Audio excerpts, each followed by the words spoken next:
अस्सलाम बच्चों, this is your biology instructor sir Rizwan. I hope आप सब ठीक होगी। अच्छा बच्चों, आज का एक टॉपिक है हमारे पास।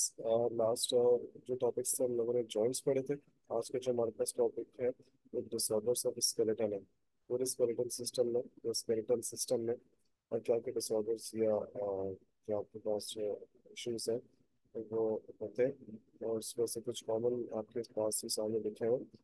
Disc spondylosis, sciatica and arthritis. जिसमें से जो लास्ट वाला है आर्थराइटिस, ये आप लोगों ने जरूर सुना होगा बेगा बायोलॉजी स्टूडेंट। sciatica भी हम लोग जो है वो उनके लिए जिसको अर्कनमेसा कहते हैं। ये है क्या नाम। तो सबसे पहले हम लोग स्टार्ट करते हैं बेटा। कॉमन डिसऑर्डर्स ऑफ स्केलेटन की हेडिंग है। हमारे पास जो टॉपिक है इसमें से सबसे पहला वो है स्पॉन्डाइलोसिस। बेटा सबसे पहले वर्बली मतलब इसका हम लोग अगर बुगिया थ्योरी के अगर हम देखें इसके पहले आपके पास वर्टिब्रल कॉलम है, सही। वर्टिब्रल कॉलम और बीच में स्पाइनल कॉर्ड जाती है, स्पाइनल कैनाल है सेंटर में जिसमें फ्लूइड होता है सीएसएफ। वर्टिब्रल कॉलम ये वाली है बच्चे। मैं इसको पहले आपको हाईलाइट करूँ जरा इसको।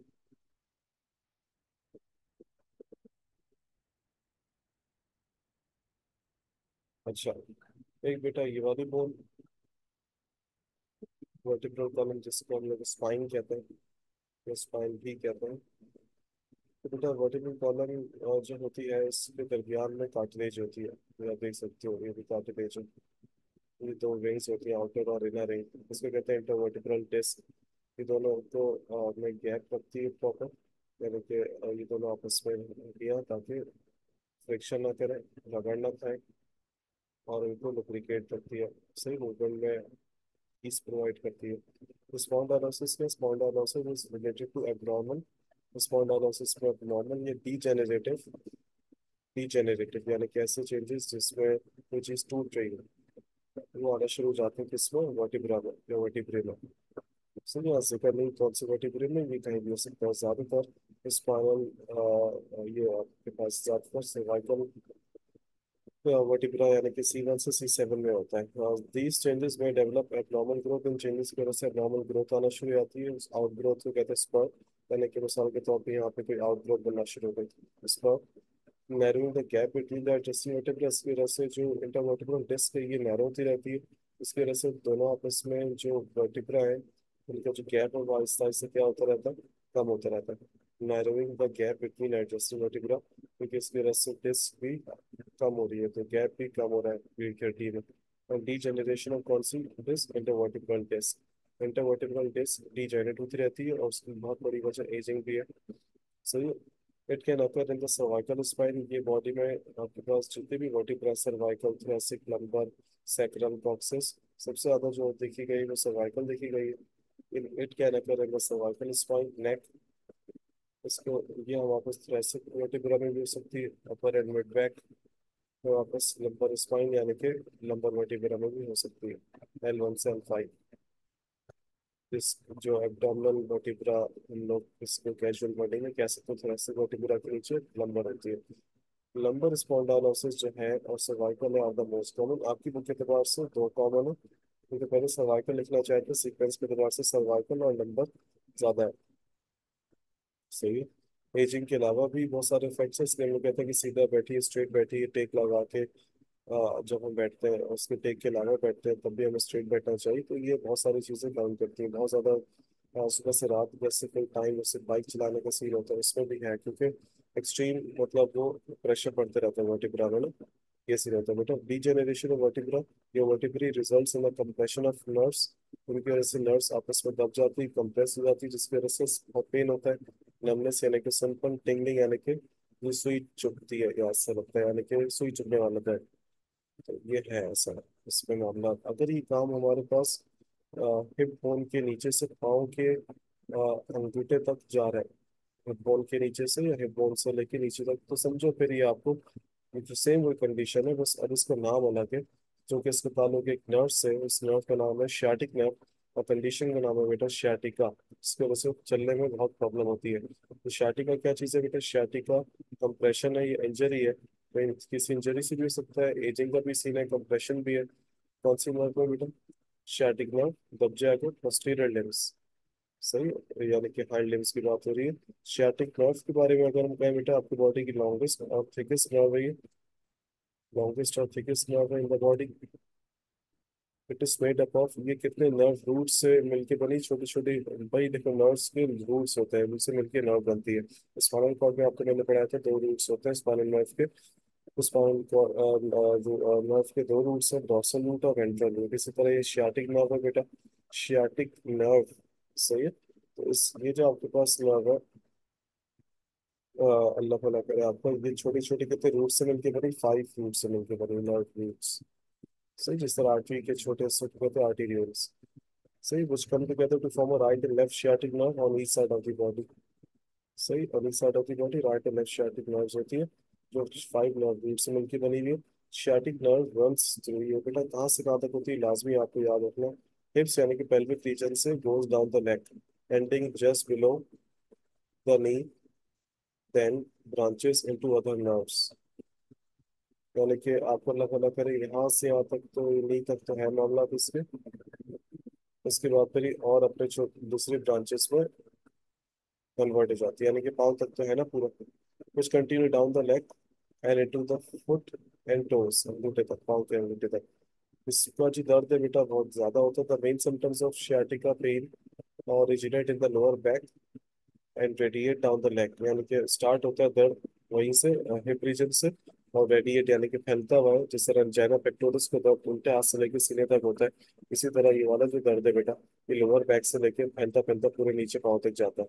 sciatica कैन कम सडनली और ग्रेजुअली, ये इसका ऑनसेट लाइफ में सडनली या आहिस्ता आहिस्ता आ सकता है।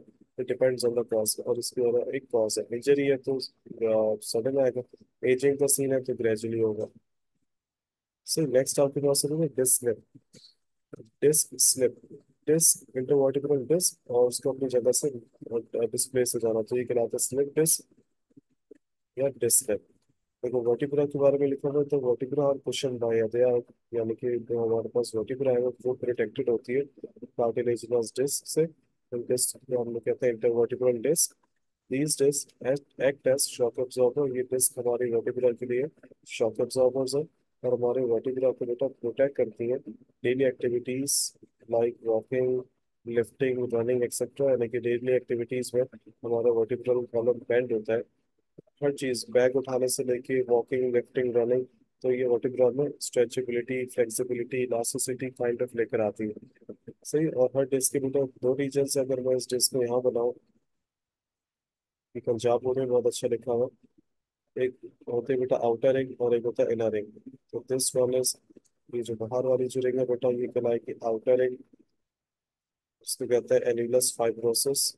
और जो इनर रिंग है बेटा इसको कहते हैं nucleus pulposus. Outer ring obviously बात है बेटा टफ होती है, इनर रिंग होती है फ्लूइड नेचर की। तो लिखा बेटा each disc has 2 regions, outer होता है टफर, सॉरी, हाँ, आउटर रिंग होती है टफ और इनर होती है soft and gelatinous, jelly like. सही, एनी इंजरी और weakness can cause inner portion, कोई भी इंजरी इस तरह हो जो जिसकी वजह से इनर पोर्शन तक बात चले, यानी कि इनर रिंग तक। सही, और वो इनर रिंग में होता है फ्लूइड। अब ये इनर रिंग जब स्वेल हो जाएगी बेटा तो उसका फ्लूइड जो है वो रप्चर होके बाहर निकलना शुरू हो जाएगा, यानी कि आउटर रिंग भी इसकी वजह से फिर ब्रेक हो जाएगी।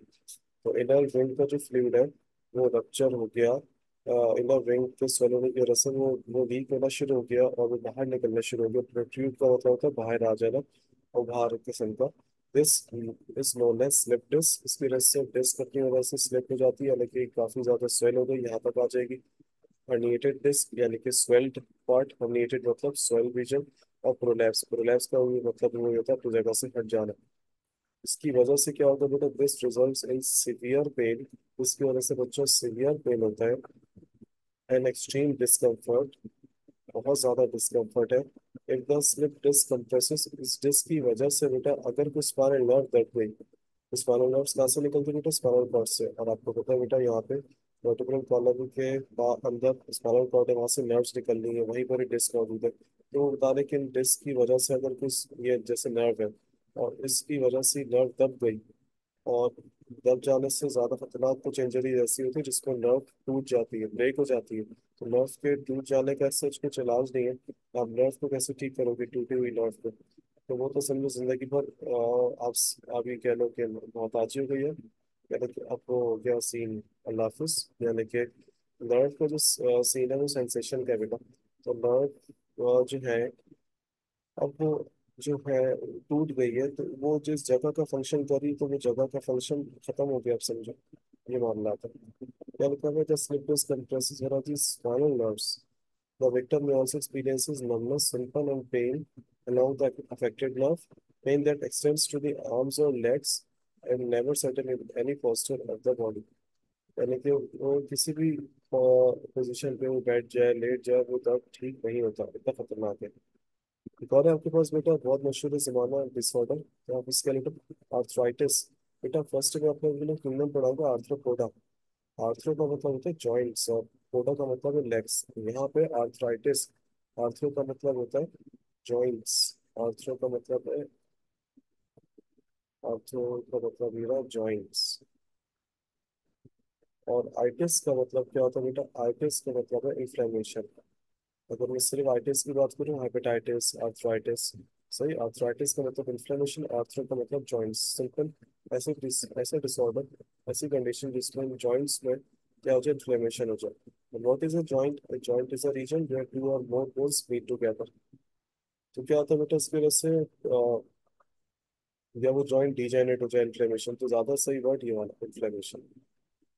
सिम बोर्ड पे ऊपर हेडिंग में लिखा होता है डिसऑर्डर, या नीचे उन्होंने डिजीज लिख दिया, तो उनको खुद ही पता होता है उनको क्या लिखना है। डिसऑर्डर उल्टा इलनेस को कहते हैं डिजीज, बीमारी को। सिंड्रोम कहते हैं कलेक्शन ऑफ डिजीजेस को। तो कह सकते हैं आर्थराइटिस को एज अ डिजीज। तो हेडिंग इनको प्रॉपर लिखनी चाहिए, डिसऑर्डर्स एंड डिजीजेस।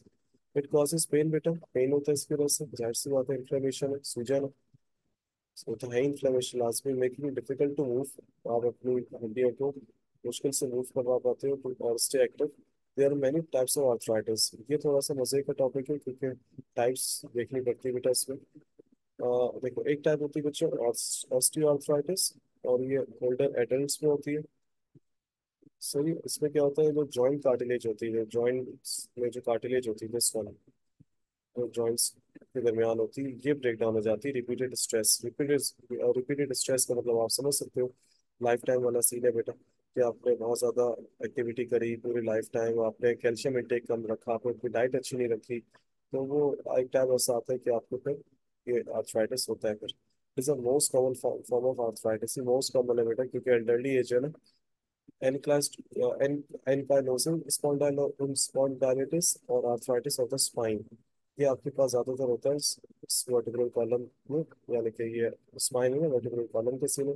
गाउट, जिसको में नकरस कहते हैं, ये क्या होता है कि जिसमें आपके जो जॉइंट्स के दरमियान में यूरिक एसिड के क्रिस्टल जमा होना शुरू हो जाते हैं, क्रिस्टल्स।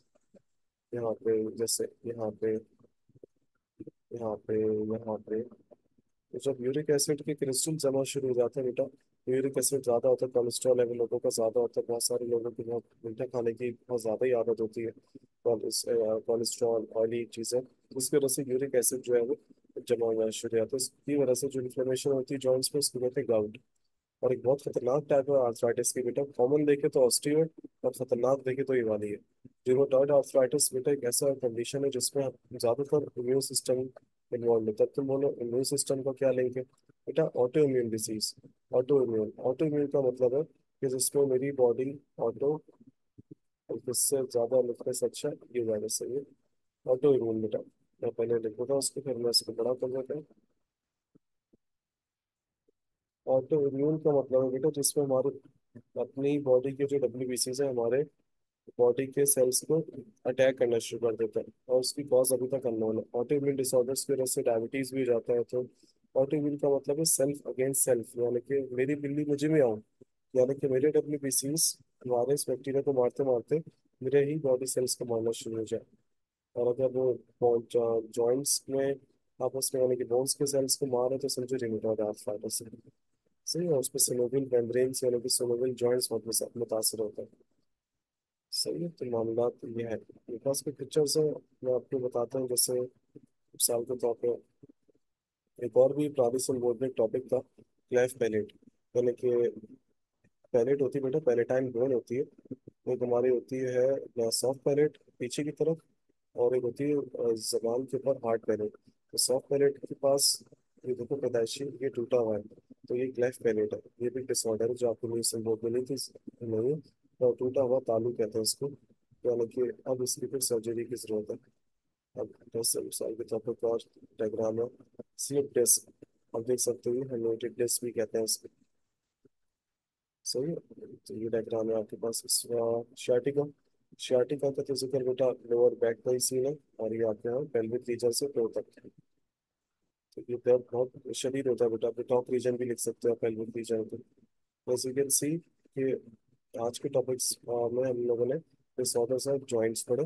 नेक्स्ट टॉपिक में इंशाल्लाह बेटा मैं आपको व्हाट इज फ्रैक्चर और टाइप्स ऑफ बोन फ्रैक्चर्स इंशाल्लाह पढ़ाऊंगा। तो बहुत सारे ख्याल रखिएगा बच्चों, टेक केयर, अल्लाह हाफिज़।